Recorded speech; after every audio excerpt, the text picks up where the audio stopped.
Hey, good morning. Fukushima news. Fukushima noise, let's say. Nuclear noise. So, saw an article out there in the, whatever it's called. It's not news, it's noise.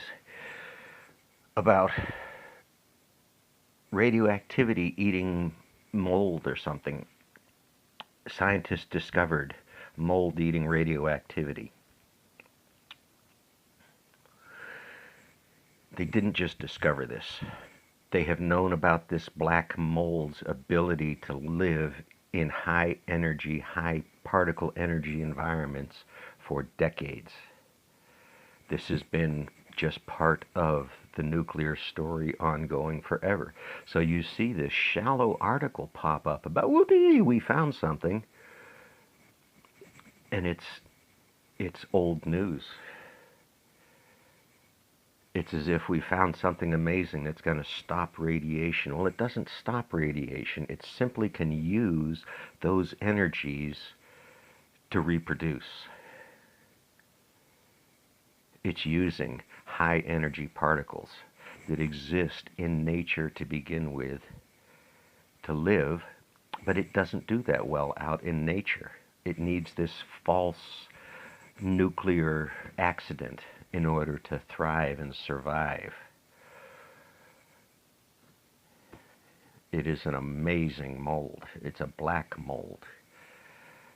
Never heard about problems with it. I don't know how you might deal with that mold or what you'd have to do. We know molds can kill, can cause a whole bunch of respiratory problems and such. So there's a little innocuous thing. But the way the story was presented, it was, this is a miracle and this might save something. Well, it's just an action that this mold does. There are a lot of things out in nature that will use energy we don't understand very well. So there it is. The second one is these little articles pop up once in a while. Oh, plutonium verified. And then the pundits come in and say why the verified was wrong. Well, the fact is, plutonium was released in that accident. It was proven within days of the initial event that these things called buckyballs had been released into the environment and were found miles away from the plant. These buckyballs are created in the turbulence of these types of reactions. There's scholars getting doctorate degrees in buckyballology because those buckyball shapes that are formed, it's a carbon nanostructure, has medical uses, has other applications. Lord knows who sits around and figures out how to make them work, but they exist.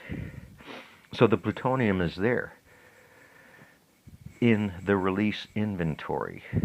The release inventory, no media, no articles, very little science points back to. Now, studying decay properties is a huge, massive undertaking. And we do that, and yet, what's going on?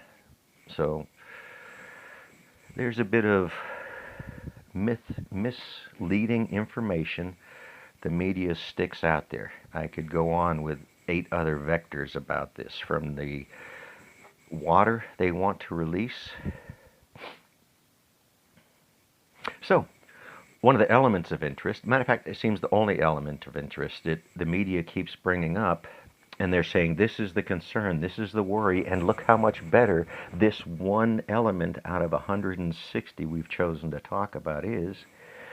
Well, there's other isotopes out there.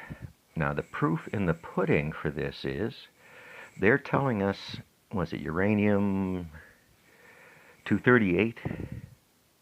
Or whatever the isotope is in the news, that one isotope. If you see one isotope, you should trigger a defense mechanism that somebody's probably trying to mislead or misrepresent, or they are a poor knowledge base for what they're speaking to, or they're lying sacks of shit. Your deal. But that U-238, if that's the number the main number they're using, if you go to the decay chain for that isotope, it's an alpha emitter, right? We've been through alpha, beta, gamma emissions. All three of these are released in nuclear decay. To some extent, there's ratios involved in all of this big, tedious maths. So that isotope they're reporting on shows it releases an alpha particle. Now, an alpha particle takes a very specific type of measurement to verify, to separate from a beta particle and a gamma particle. The meters that we see being used respond mostly to gamma energies. They're seeing huge amounts of gamma energies and very little alpha energy. If this U-238, a pure alpha emitter, was a problem, where is the gamma energy coming from in these equations? We don't talk about beta. We've gotten into a sophistication of measurement that's required, and we don't see it. Is that a challenge? Is that something wrong? Is science itself broken? Or are the people that are directing the sciences broken, or jaded, or biased, or misleading, or not telling the whole truth? These nuclear reactors are unhealthy. The first point, the easiest point to make about any of these ideas, is if we have to boil water to do the deed, then scientists are slackers. Science slackers. Maybe that's the challenge. They're so happy with their paychecks they can't question it. I don't know. This one's too long. Babbled on again. Good luck, folks. Keep your head down and your lead-lined suits on.